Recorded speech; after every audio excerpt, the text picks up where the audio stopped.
हिंदू पंचांग के मुताबिक फाल्गुन मास के शुक्ल पक्ष की एकादशी को आंवला की एकादशी कहते हैं। इसे आंवला और रंग भरनी एकादशी के नाम से भी जाना जाता है।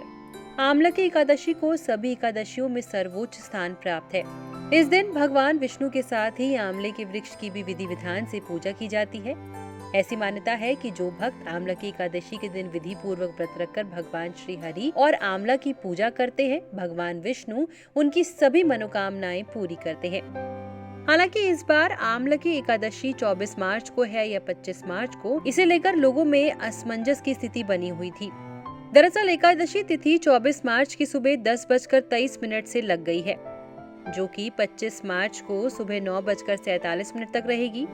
इसके बाद द्वादशी तिथि लगेगी। ऐसे में एकादशी की उदया तिथि 25 मार्च को है। इसीलिए आंवला की एकादशी का व्रत आज यानी 25 मार्च को ही रखा जाएगा।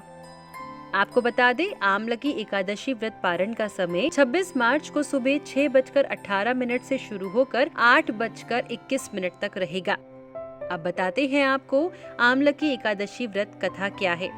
भगवान श्री हरि की पूजा के दौरान इस कथा को जरूर पढ़ें। प्राचीन काल में चित्रसेन नामक राजा राज्य करता था। उसके राज्य में एकादशी व्रत का बहुत महत्व था और सभी प्रजाजन एकादशी का व्रत करते थे। वही राजा की आंवला की एकादशी के प्रति बहुत श्रद्धा थी। एक दिन राजा शिकार करते हुए जंगल में बहुत दूर निकल गए थे। तभी कुछ जंगली और पहाड़ी डाकुओं ने राजा को घेर लिया। इसके बाद डाकू ने शस्त्रों से राजा पर हमला कर दिया, मगर देव कृपा से राजा पर जो भी शस्त्र चलाए जाते वो पुष्प में बदल जाते। डाकुओं की संख्या अधिक होने से राजा संज्ञाहीन होकर धरती पर गिर गए। तभी राजा के शरीर से एक दिव्य शक्ति प्रकट हुई और समस्त राक्षसों को मारकर अदृश्य हो गई। जब राजा की चेतना लौटी तो उसने सभी राक्षसों को मरा हुआ पाया। ये देख राजा को आश्चर्य हुआ कि इन डाकुओं को किसने मारा। तभी आकाशवाणी हुई, हे राजन, ये सब राक्षस तुम्हारे आंवला की एकादशी का व्रत करने के प्रभाव से मारे गए हैं। तुम्हारी देश से उत्पन्न आंवला की एकादशी की वैष्णवी शक्ति ने इनका संहार किया है। इन्हें मारकर वहाँ पुण्य तुम्हारे शरीर में प्रवेश कर गई। ये सुनकर राजा प्रसन्न हुआ और वापस लौटकर राज्य में सबको एकादशी का महत्व बताया। आंवला की एकादशी पर सुबह जल्दी उठकर स्नान आदि कर स्वच्छ वस्त्र धारण करें। इसके बाद भगवान विष्णु की प्रतिमा एक चौकी पर स्थापित करें। उससे पहले उस चौकी को अच्छे से धो ले, उस पर लाल या पीला कपड़ा बिछा दे, साथ ही गंगा जल से उसे शुद्ध कर ले। प्रतिमा या मूर्ति स्थापित करने के बाद हाथ में तिल, कुश, मुद्रा और जल लेकर व्रत का संकल्प करें। अब विधि विधान से भगवान विष्णु की पूजा करें।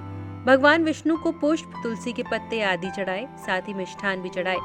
इसके बाद विष्णु जी की आरती उतारे और उनकी प्रतिमा को भोग लगाए। विष्णु जी की पूजा के बाद आंवले के वृक्ष की पूजा करें। शाम के समय भी विष्णु जी की पूजा करें और द्वादशी को ब्राह्मणों को भोजन कराए। साथ ही यथाशक्ति दान भी दे। इसके बाद ही स्वयं भोजन ग्रहण करे। एकादशी के दिन उपवास या फलाहार रहे, गलत चीजों से दूर रहे और ब्रह्मचर्य का पालन करे। इस वीडियो में फिलहाल इतना ही। धर्म से जुड़ी और ऐसी वीडियोस देखने के लिए लोकमत हिंदी के YouTube चैनल को सब्सक्राइब करें। अगर आप ये वीडियो फेसबुक में देख रहे हैं तो हमारे फेसबुक पेज को फॉलो करें।